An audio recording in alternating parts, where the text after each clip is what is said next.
Hello guys. आज मैं एक ऐसी मुद्दे पर बात करने आया हूँ कि मैं ये सोच रहा था कि नहीं यार, मुझे नहीं बोलना चाहिए, नहीं करना चाहिए, ऐसी बातों को नहीं करना चाहिए। लेकिन मैं कुछ देख रहा हूँ, रोज आए दिन जो वीडियो अपलोड हो रही हैं और काफ़ी लोगों की जो सोच है मैं वो देख रहा हूँ। तो आज मैं आपको एक बात बता दूँ कि हाँ ठीक है, हम समर्थन करते हैं ईरान को। किस लिए? ठीक है, या मान लो हमारा कलवे का रिश्ता है या कुछ भी मान लो। अच्छा, एक बात बताओगे आप मुझे, देश में, जिस देश में लोकतंत्र होता है, तानाशाही होती है, उसमें जो सिविलियन होते हैं, जैसे कि हम हैं, हम किसी भी राजनीति में नहीं है, कोई सर्विस में नहीं है, तो हम सिविलियन हैं। आप हम सब जो हैं सिविलियन हैं।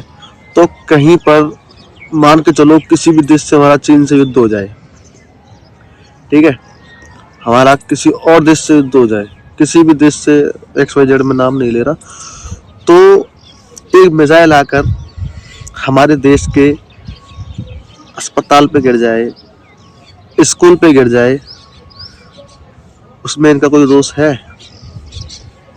जो बच्चे पढ़ रहे हैं या कोई अस्पताल में मरीज है, उसमें इस युद्ध से कोई संपर्क है? इसकी निंदा आप करोगे नहीं करोगे? मैं समझ रहा हूँ कि आजकल लोग ना सिर्फ ये देख रहे हैं ये मरने वाला मुसलमान है या कोई और बिरादरी से या किसी और धर्म से।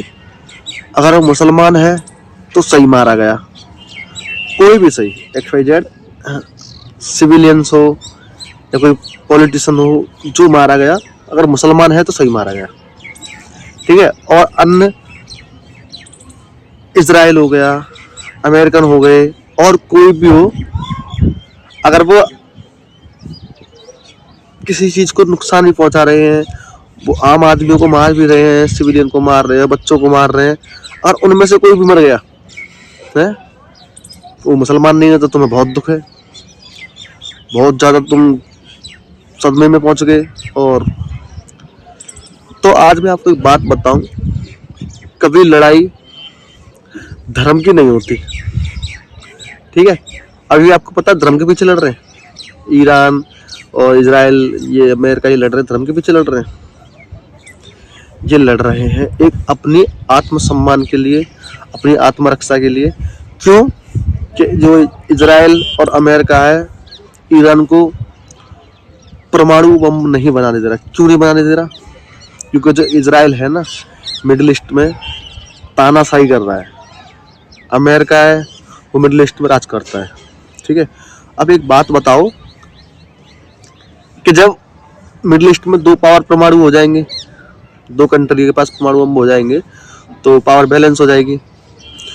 तो इजराइल है छोटा सा, और ईरान की पता ही है आपको। तो मेरी एक बात समझ में नहीं आ रही, क्या आपको इतना दुख क्यों होता है? ईरान जरा सा भी हमला कर दे या अपने रक्षा के लिए कुछ भी करे तो आपको इतना दुख क्यों होता है? मेरे भाई, मैं आपको एक बात बताऊं, आप इंसाफ के लिए नहीं लड़ते, आप इंसाफ नहीं चाहते, आप सिर्फ चाहते हैं क्या कि मुसलमान मारा जाए। क्यों भाई? मुसलमानों के पास जान नहीं है, इनका बच्चे और परिवार नहीं है, ये इनकी जिंदगी इतनी आसान है, कोई भी ले ले। आपने आयतुल्लाह खुमैनी को मार दिया, ठीक है, आप बहुत खुश हो रहे हो, बहुत खुश हो रहे हो, जैसे कि मान लो कि शायद आपका इस दुनिया में सबसे बड़ा दुश्मन था, वो खत्म हो गया। आयतुल्लाह खुमैनी के बारे में आप जानते हो कौन थे? वो एक ऐसे लीडर थे, सामने मौत दिखते हुए भी, अमेरिका के सामने ना झुकते हुए, ठीक है, सामने मौत थी, उनको पता है। और मैं आपको बता दूं, आज या एक महीने बाद कभी भी ईरान जंग हारेगा, क्योंकि वो देश बहुत पावरफुल है, अमेरिका उसकी टक्कर नहीं ले पाएगा। लेकिन एक बात बताइए, ईरान खत्म हो जाए, ठीक है, अगला टारगेट कौन है? आप तो अमेरिका को जानते हो, वो उसको कोई ना कोई चाहिए। अगला टारगेट कौन है? आप हो सकते हैं, कोई और भी हो सकता है, समझ रहे हो। तो एक बात बताऊं, इंसानियत सबसे बड़ा धर्म है। इंसानियत को चुने, जहाँ गलत हो रहा है उसे गलत बताएं और अच्छाई का साथ दें, न कि बुराई का। हिंदू मुसलमान और किसी धर्म को बीच में ना लाकर एक इंसानियत को पहले लेके आओ, क्योंकि इंसान ही सबसे बड़ा धर्म है। इंसान ही इंसान के काम आता है। किसी भी मजलूम पे जुल्म हो उसके लिए आवाज उठाओ, जरूरी है किसी भी धर्म से हो। मैं तो भाई ये बोल रहा हूँ, किसी भी धर्म से हो उसके खिलाफ आवाज उठाओ, क्योंकि अगर इंसान ही नहीं बचेगा ना भाई, तो धर्म और मजहब क्या करेंगे, समझ रहे हो।